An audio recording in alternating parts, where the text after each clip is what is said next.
Olá, cursistas! Estamos de volta para a nossa segunda aula. Vamos dar sequência aos nossos estudos da disciplina Português 2. Como eu já disse, é um prazer estar aqui com vocês. Além dessa videoaula que apresentamos, todo o conteúdo programático do plano de ensino, vocês terão acesso à sala virtual dessa disciplina, onde poderá acessar a qualquer momento o caderno didático ou a apostila, bem como outros textos teóricos e vídeos disponíveis. Nos fóruns de discussões, vocês poderão discutir, opinar, exemplificar, tirar as dúvidas e interagir com os colegas. Serão auxiliados por mim e pelos tutores, presencial e à distância, naquilo que for necessário. Peço que em nossas aulas vocês estejam munidos de papel e caneta, para quando surgir alguma dúvida, vocês anotarem e depois postarem lá no nosso fórum da nossa sala virtual. E para que tenhamos um bom resultado, será necessário a dedicação de vocês nos estudos, atividades da sala virtual, mas também é muito importante que vocês leiam toda a apostila. A aula desse momento, corresponde à unidade 2, que consta lá na sala virtual. Trabalharemos nessa unidade a expressão oral, o jargão do mundo corporativo, a argumentação e persuasão e os vícios de linguagem. Nesta aula, vamos ver as diversas formas da fala. Para tanto, iremos demonstrar que a linguagem pode variar de uma região para outra, ou seja, de acordo com os usos e costumes de uma determinada sociedade. Gauchês, nordestino, mineirês, caipira. Nosso país é diversificado por natureza e não poderia ser diferente em relação à maneira como nos expressamos. Ainda vamos conversar mais sobre essas variedades. Uma língua sempre é reflexo da sociedade que utiliza. Ora, os indivíduos não são iguais, portanto também a língua e a fala são heterogêneas. No Brasil e em qualquer língua, as modalidades de fala são chamadas de variedades linguísticas, assim identificadas no português. A sociolinguística descreve diversas variáveis e variantes na língua, como a variável faixa etária, a variável gênero-sexo, o nível de escolaridade, o status social, entre outras. As variantes geográficas são modalidades de fala cujas características variam em função da localização geográfica de determinada comunidade.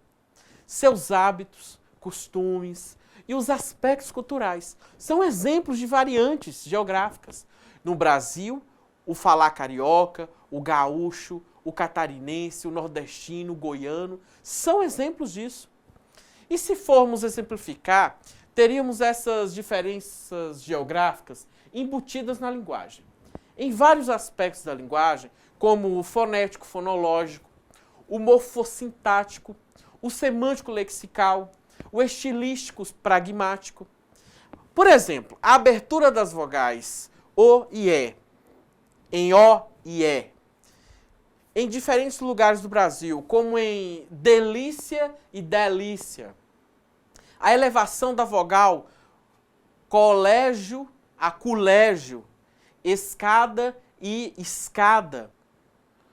O uso da consoante T em tia e tia ou dia e dia.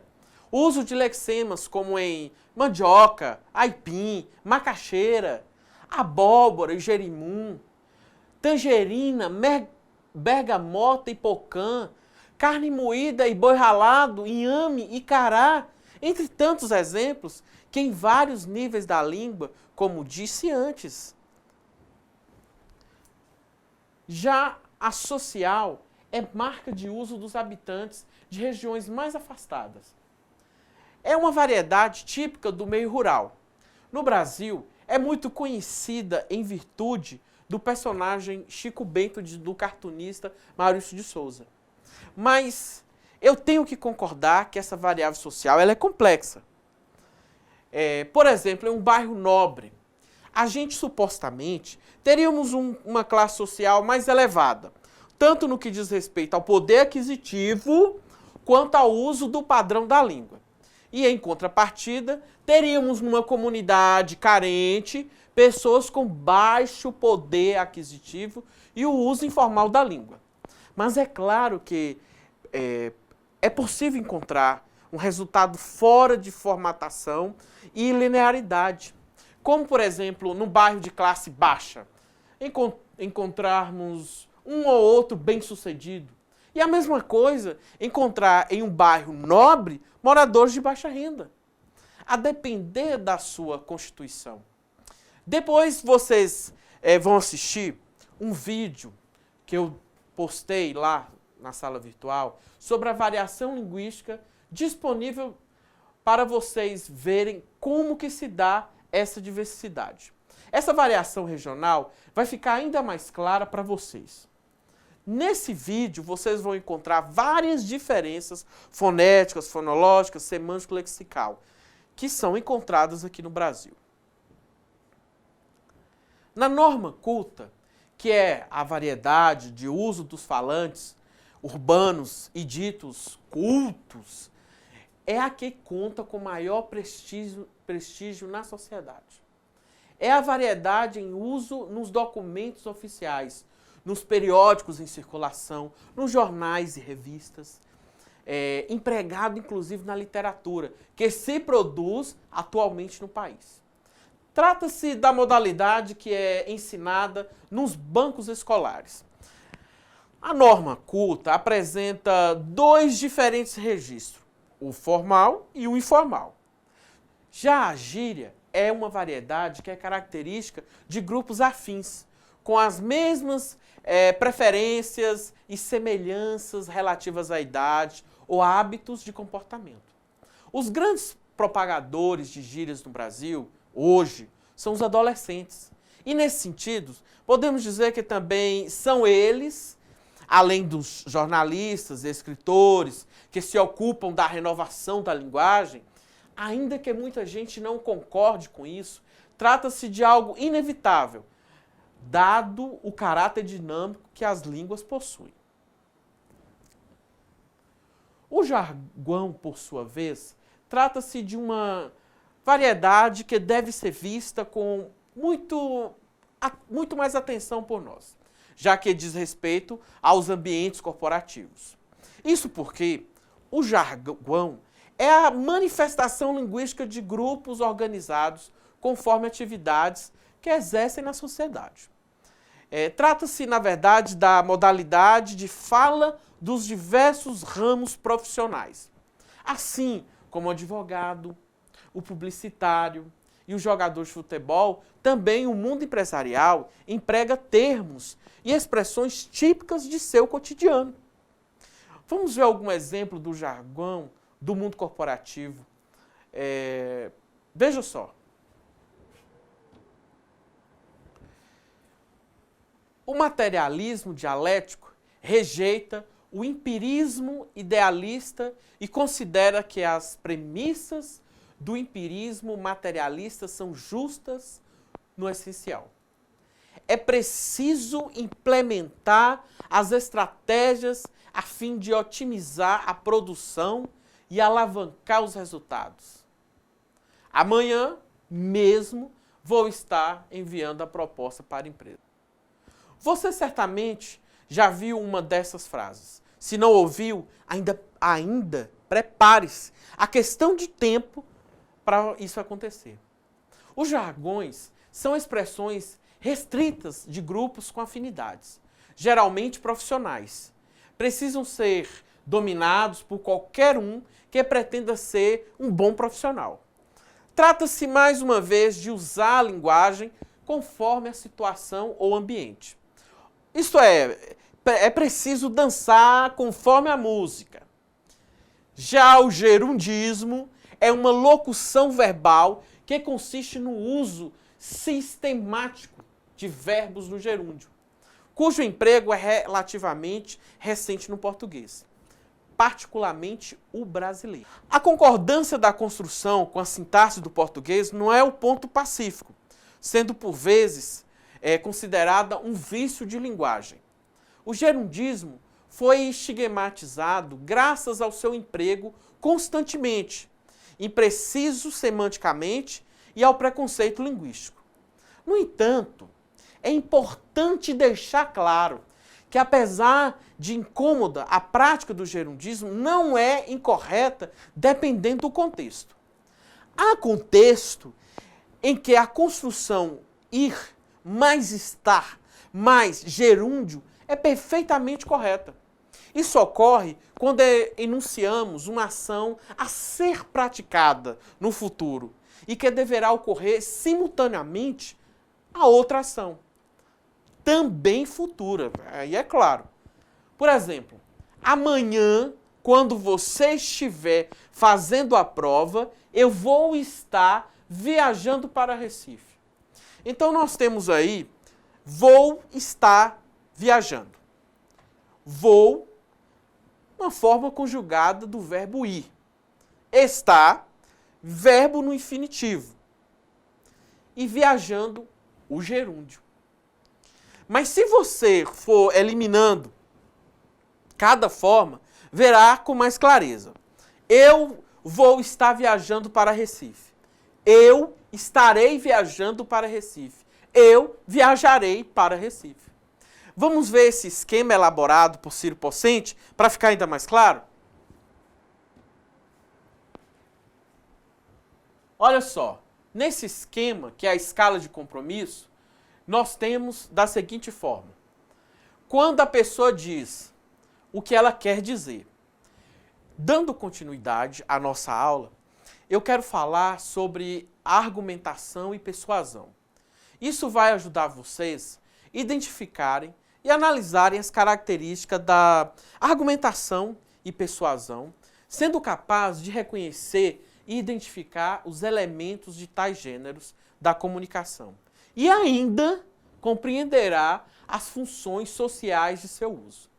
Argumentar é uma habilidade extremamente importante que pode e deve ser desenvolvida, sempre com estudo e muita prática. Vamos lá. A partir do momento em que fazemos parte de uma sociedade, ainda que nem percebamos, exercitamos constantemente a argumentação e a persuasão.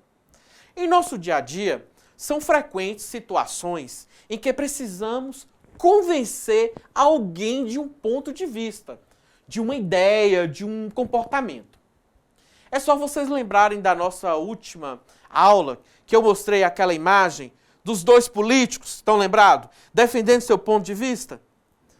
Argumentar significa expor com o objetivo de convencer, mostrar um ponto de vista, chamar para discussão. É praticamente impossível desvincular a atividade humana dessa competência, pois a todo momento somos levados a comportamentos e atitudes em decorrência de argumentos que nos convenceram. Ou então, seja no âmbito pessoal ou profissional. Frequentemente nos vemos tentando persuadir alguém. Seja para um programa de fim de semana, seja um preenchimento, pechinchando um preço, ou negociando uma data ou condições de um contrato. Desenvolver, portanto, a competência de argumentação é um exercício fundamental para as relações humanas. Argumentar não é algo fácil. Primeiro, é necessário ter certeza do que se pretende, certificar-se dos objetivos e dos resultados que se espera, a fim de treinar o olhar para essa habilidade. Vamos analisar um texto essencialmente argumentativo, o texto publicitário. Observe o anúncio publicado por ocasião do lançamento do produto da Coca-Cola Zero e tente identificar. Veja só esse slide. Qual o provável interlocutor deste texto? Ou quais os prováveis interlocutores deste texto? Qual o argumento usado a fim de convencer os consumidores a comprarem o refrigerante em questão? Qual ou quais os prováveis interlocutores desse texto? Qual o argumento usado a fim de convencer o consumidor a comprar esse refrigerante? Por se tratar de um produto voltado para um público preocupado com a boa forma, o anunciante valeu-se do argumento da vaidade para convencer o consumidor como característica dos textos publicitários. O interlocutor desse texto é levado a um determinado comportamento. No caso, comprar a Coca-Cola zero. Ainda que isso não seja condição única e suficiente para fazê-lo efetivamente ficar em forma. Me diz, meus caros, se existe também algo tão manipulador que o horóscopo. Olhe só se não estou certo. E aí? Que signo é esse? Isso, muito bem, é Libra, para os librianos de plantão. Atenção aí, ó. Seu número é 5, 13, 28, 33, 46, 57. Deu quantos números aí? 5? Mais um para vocês jogarem na mega, ó. 59. E sua cor é azul. Hoje, o seu bom humor, para o libriano, hoje seu bom humor e otimismo estarão em alta. E será um ótimo dia para se reunir com pessoas que há muito tempo não vê. Terá muita segurança e autoconfiança para enfrentar os seus obstáculos que aparecem pela frente.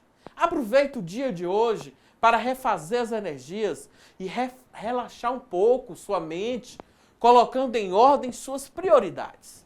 No seu lado afetivo, a sintonia estará ótima e isso deixará o romance mais sólido e firme, podendo contar com a pessoa amada em tudo que precisar.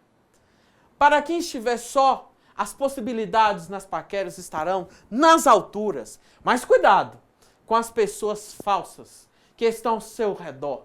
Podem a qualquer hora puxar o seu tapete.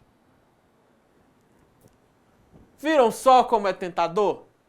É possível que neste momento, quem é do signo de Libra, vá correndo trocar de roupa e vestir algo azul. E sem contar com a fezinha na mega, que até eu, que sou sagitariano, vou aproveitar esses números. Pode ser um sinal. Pessoal, vou deixar na sala uma propaganda de uma certa cerveja e vocês vão verificar perfeitamente como funciona a argumentação. Mas enquanto isso, vamos ver alguns exemplos por aqui. Olha só. Quanto mais Maria, melhor. Essa foi uma das propagandas da Coca-Cola. Colocando na latinha, você poderia enviar seu nome através do site e colocar seu nome na latinha. Então vocês estão vendo aí, ó, quanto mais Maria, melhor. Quanto mais Coca-Cola, melhor. Quanto mais Thiago, melhor. Então quem é que não ia chegar no supermercado e comprar uma Coca-Cola com seu nome, dizendo que você é ainda mais melhor? Olha só que loucura! Então é uma propaganda que realmente atrai o consumidor. Vamos ver essa próxima propaganda. Férias sem Globoseg. Férias com Globoseg. Férias sem Globoseg e férias com Globoseg. Olha só essa primeira e olha só essa segunda. Aqui, vocês estão vendo que é uma seguradora de serviços. Você pode observar que se suas férias não estiver segurada pela Global Seg, você vai ficar na estrada. Agora, se suas férias estiver com a Global Seg, vocês vão estar curtindo as férias tranquilamente numa praia. É claro que ele usa esses recursos justamente para enfatizar a importância que a seguradora vai ter na vida do seu consumidor. Então, é claro que você prefere realmente viajar e ficar tranquilo.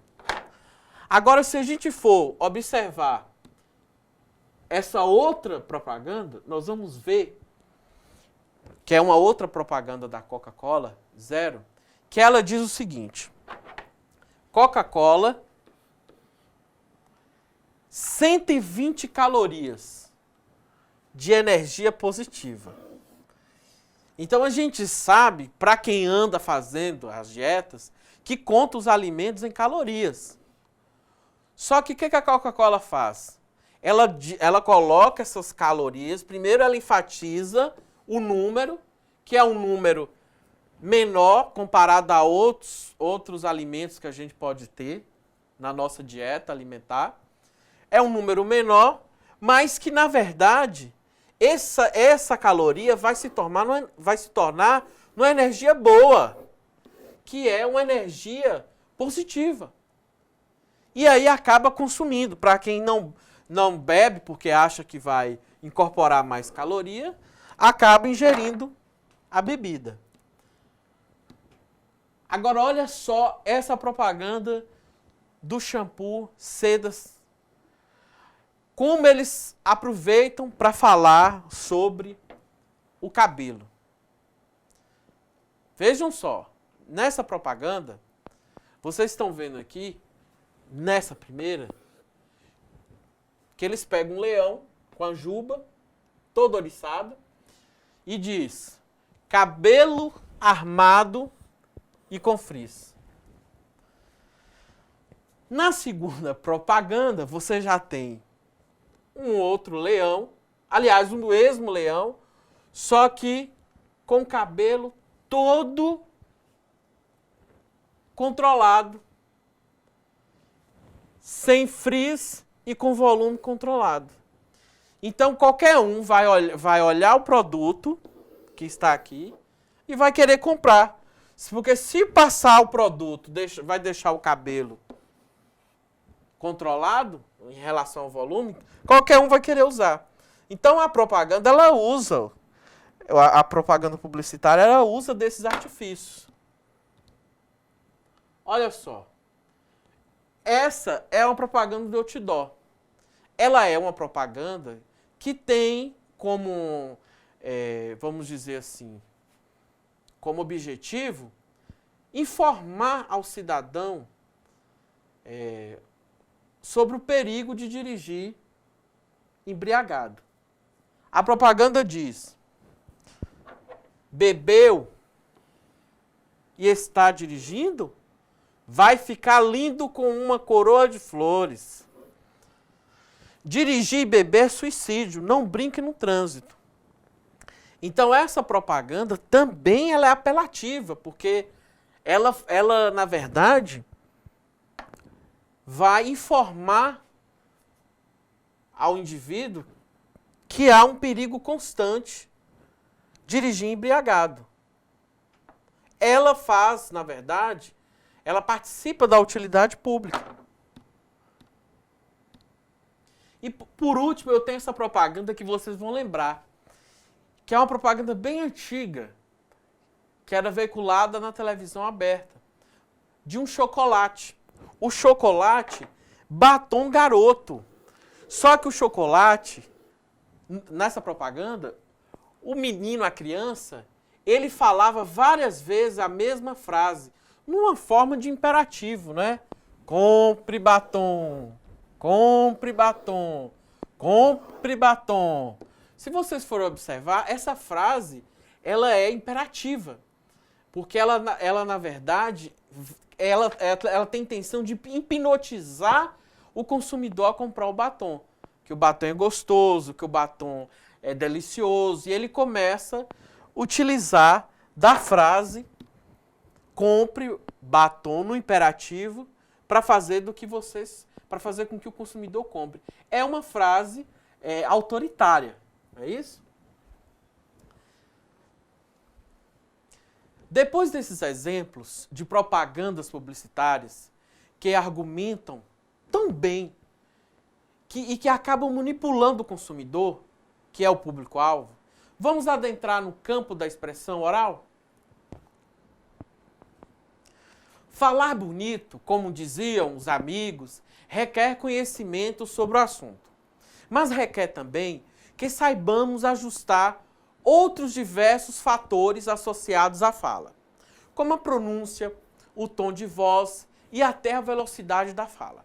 É comum ouvirmos alguém dizer assim, fulano fala muito rápido, ou, ao contrário, cicrano é muito lento para falar. Além dos aspectos linguísticos, a boa expressão oral depende ainda de outros aspectos, que devem estar perfeitamente ajustados para garantir a máxima eficiência comunicacional.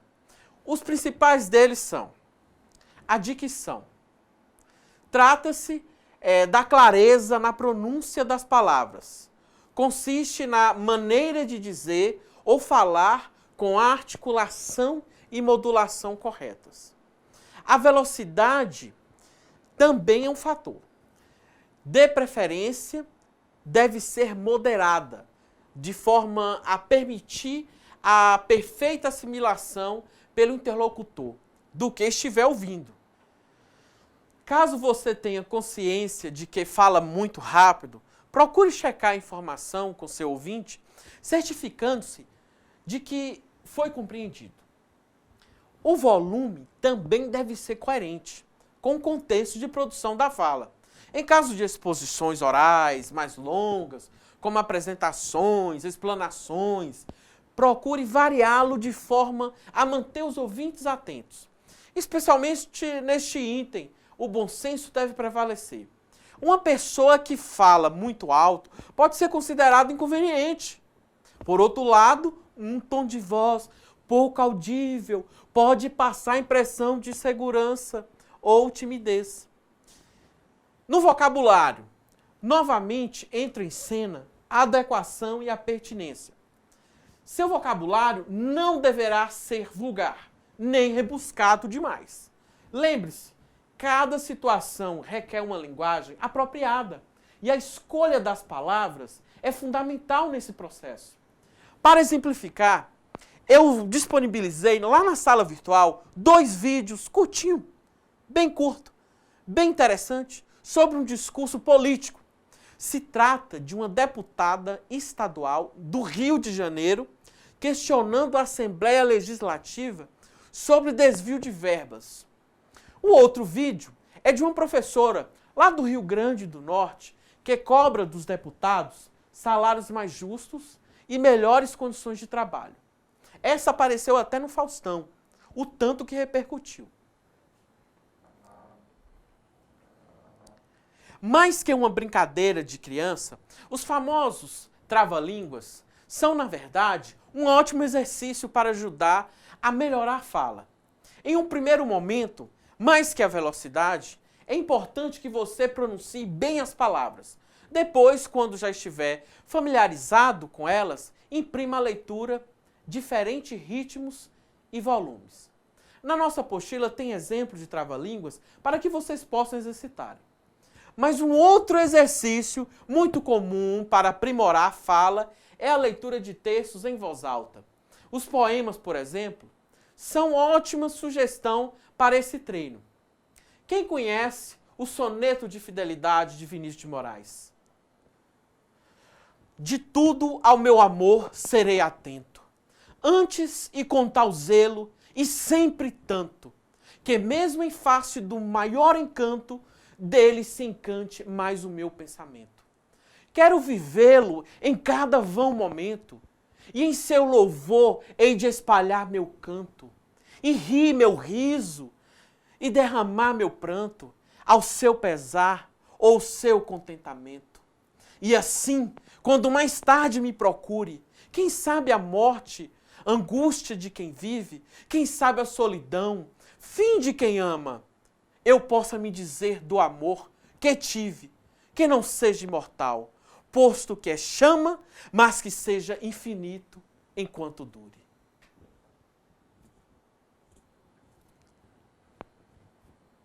Caso sinta necessidade, na internet, por meio dos sites de pesquisa, você encontra diversos exercícios para melhorar a fala e a dicção, tanto em textos teóricos como em vídeos disponibilizados por internautas.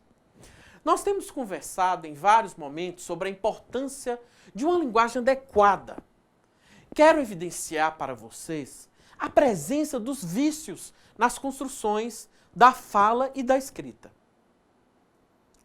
Os vícios de linguagem são expressões que estão em desacordo com a norma culta, mas que são utilizados com frequência pelos falantes, seja por descuido ou desconhecimento da norma.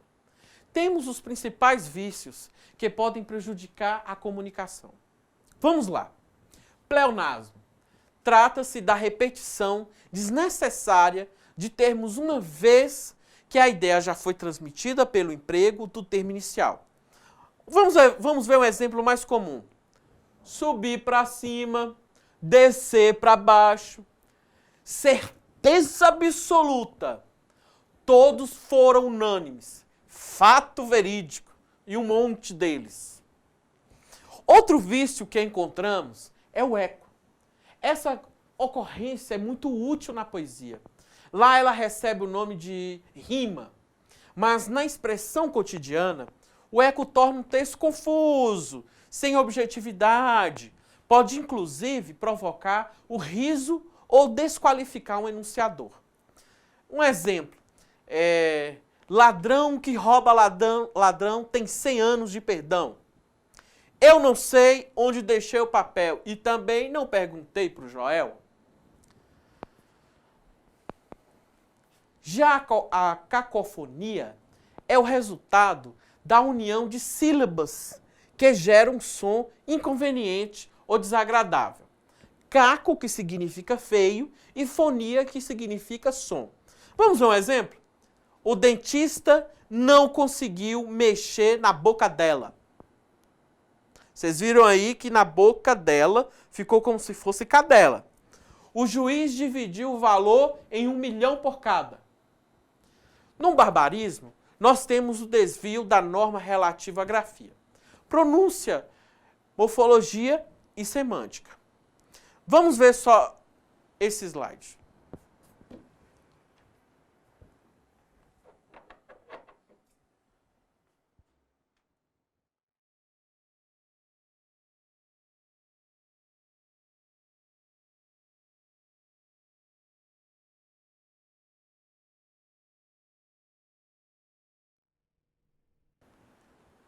Já o solecismo consiste em inadequação, que pode ser em relação à concordância, regência e colocação. Vamos ver mais um exemplo.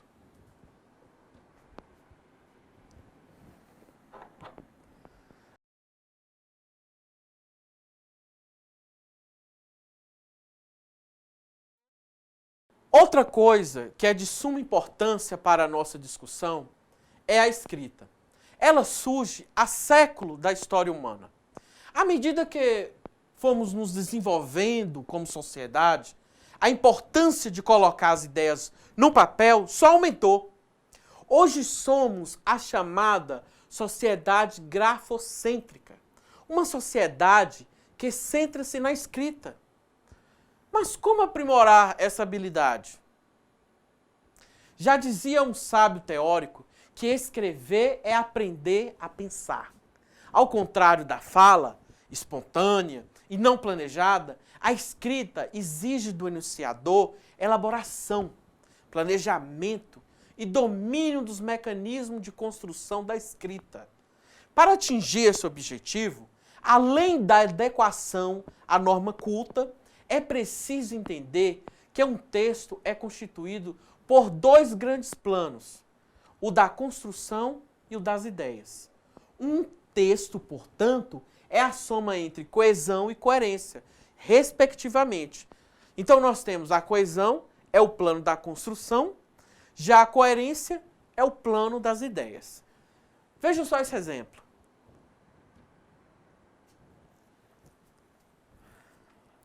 Aposentados mandam carta a senadores protestando contra o aumento de seus rendimentos.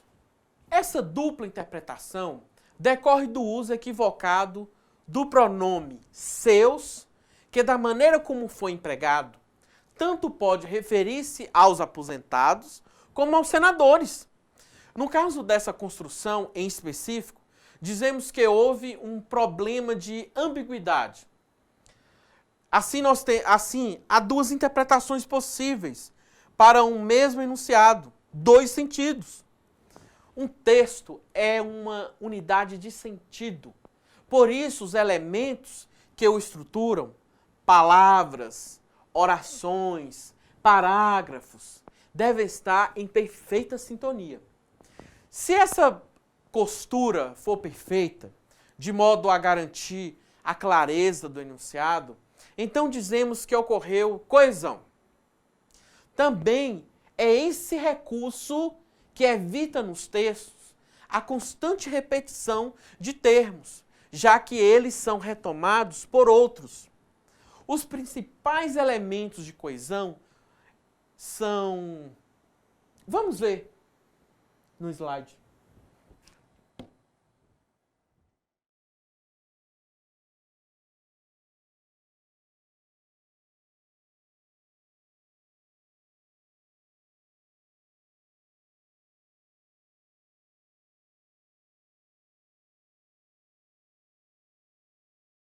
Vamos ver agora dois enunciados.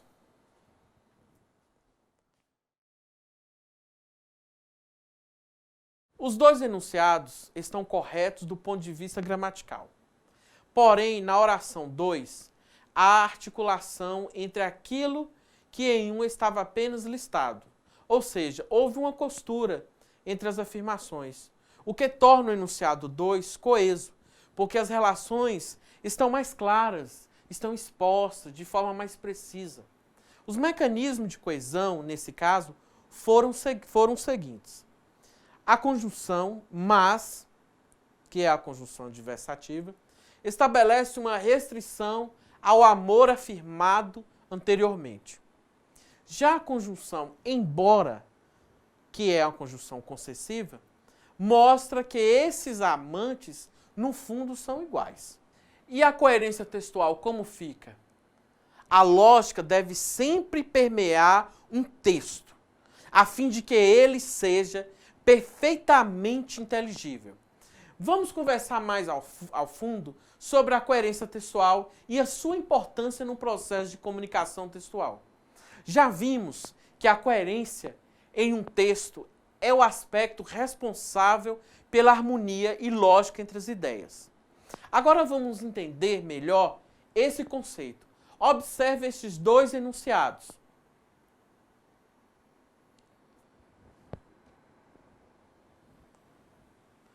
Ontem eu fui ao cinema, mas a garrafa caiu no chão.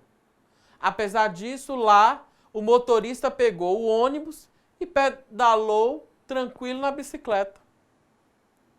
Ontem eu fui ao cinema, mas não gostei do filme, embora a pipoca estivesse bem saborosa. Note que o enunciado 1, embora não tenha inadequações gramaticais, não produz sentido, pois não há lógica entre as informações. Já no enunciado 2, nota-se a coerência entre os fatos, o que nos permite concluir que a coerência é característica apenas do segundo enunciado. Então, a coerência textual é a relação lógica entre as ideias, pois estas devem se complementar. É o resultado da não contradição entre as partes do texto. Vamos dar uma olhada nessa tirinha aqui.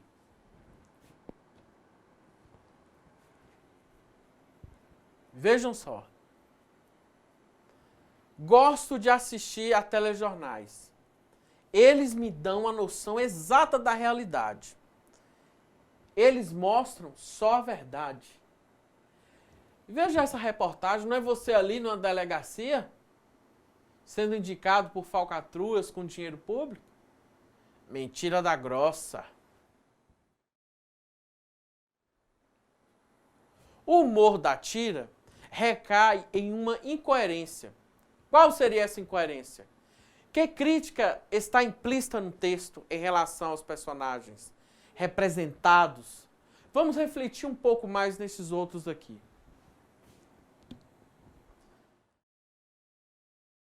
Alunos, hoje nós vamos aprender o significado da palavra incoerência. A sexta maior economia paga o terceiro pior salário do mundo para os seus professores. Que absurdo, olha só. Veja só. Aqui nós temos 1º de abril.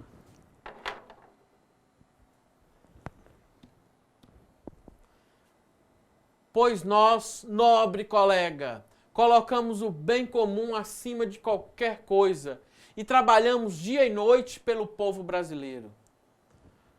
Hoje é o único dia em que o discurso deles me parece coerente. Sabia que eu estou acordado há 2 horas por causa dessa cantoria? Poxa, não sabia que o senhor admirava tanto a minha música. Encerramos os assuntos da nossa segunda videoaula. Eu espero que vocês tenham gostado e que tenham absorvido ao menos um pouco do que vimos aqui hoje.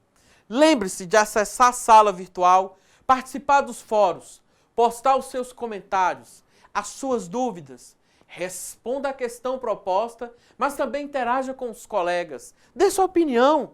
O fórum é para discutir o que acabamos de ver nesta aula. Como já disse, para cada aula existe um fórum de discussão, esperando pela sua participação. E não se esqueça dos estudos da apostila e das atividades propostas, que ajudarão a construir cada vez mais o seu conhecimento. Por enquanto, é só. Bons estudos e até a próxima. Um grande abraço!